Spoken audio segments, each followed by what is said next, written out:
Hello, and welcome to the fourth short lecture from Chapter 3 in your textbook.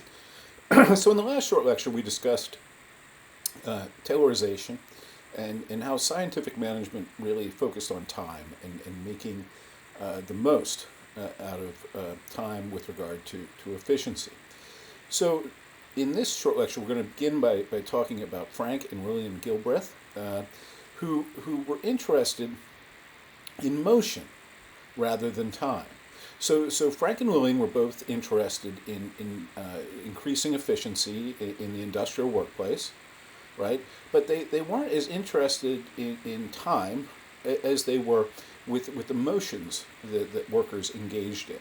So what they did is they used motion pictures. They used film cameras to film people and then break down and streamline manufacturing processes. So they film people doing chores, doing different things, like on an assembly line, or I have an example in the next slide of them filming people putting together a wall. And what they look at in that scenario is how much wasted effort do we have? How much wasted movement do we have? And they wanted to know what they could do movement-wise to improve people's efficiency. Now, they also importantly focused on more psychological components of work than Taylor did. They were interested specifically in worker satisfaction. They wanted workers to be happy with what they were doing because they believed that this combination of efficient movement as well as satisfied workers would give you peak performance, peak efficiency. You'd get the most out of people, right?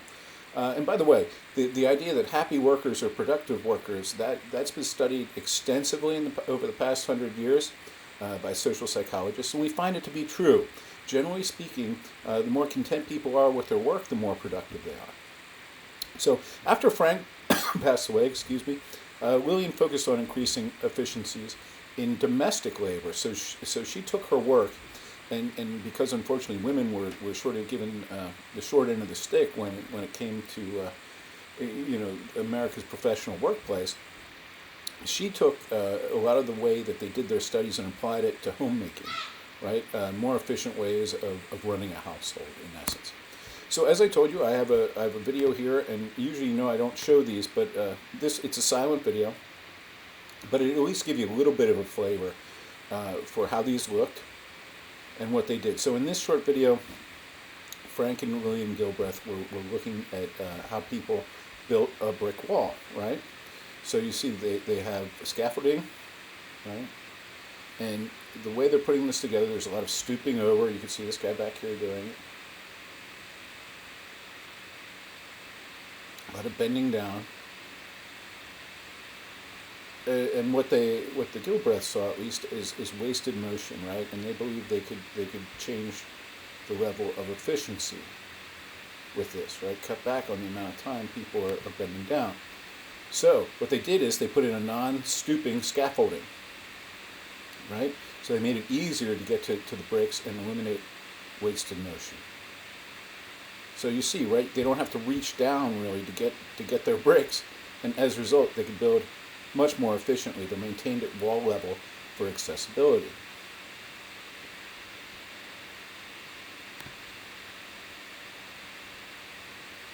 And they also improved the ways that the bricks themselves were stored so that they could be accessed again more efficiently. So,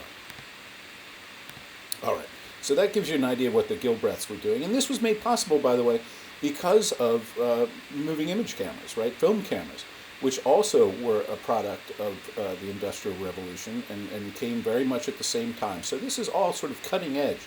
It's important to realize for this time period. All right. Now, let's talk about a few of the critical assessments of scientific management. So how was scientific management critiqued? One of the most famous critiques of scientific management came from Harry Braverman, who said that what they're doing by applying scientific methods to work is unreasonable, right? It's applying science to what is fundamentally a question of social control, right? What he's saying is that the boss-employee relationship is a social relationship. And by applying science to it, right, you're really kind of taking out Well, the social aspect of it, right? You're trying to make it purely scientific, and as a result, scientific management alienates workers. It makes them uncomfortable, and one of the ways it does this is by separating mental, right, the knowledge of the task, and physical labor. This is very similar, by the way, to what Marx was saying when he was saying that the worker is alienated from his or her product, right? So if you're just sticking that wheel, that spoke in the wheel, instead of making a whole wagon wheel, right? Then you feel alienated towards the wheel because you don't really understand how it's put together. You only understand one aspect of it. So what he's saying here is that you're separating the knowledge of the task from physical labor. You don't have to really understand anything about the task. All you have to do is do the physical labor. So what happens then is that management understands the work, right? Management understands the whole wheel, and the workers just perform it like machines, right? And this creates bad blood, right? This creates bad feelings between the workers and the management. Another critique is the idea that Taylor neglected the social dimension of work. When people go to work, a lot of who they are, as we discussed in the first chapter, a lot of who they are is tied up in their work, right? I mean, there is very much a social dimension that's related to social identity. There's also the relations between workers, right? There's a lot of communication, cooperation between employees as well as management, right? And we know, because of things like, we know because of intentional slowdowns, systematic soldiering, for example, right? That a lot of management saw group communication among workers, as dysfunctional. Allowing workers to communicate would allow them to organize, slow down production, and also would be just generally detrimental to the people that were in charge, right? Another critique is that Taylor saw workers as motivated just by money, and we know that that isn't necessarily true. People are, no doubt, motivated by money. I mean, that's why we go to work in the first place. But he neglected the psychological and emotional rewards of work, right? For example, many people become teachers when they could earn a lot more money elsewhere, but they really enjoy the emotional rewards that come with teaching. So, another criticism is this idea that scientific management had moral implications, right? The idea was that if you could really manage people effectively and create the highest level of efficiency, that this was equated to moral good, right? Rationality and efficiency equals moral good, right? That was one of the basic underlying tenets of Taylorization, right? The more rational and efficient, the better it is, right?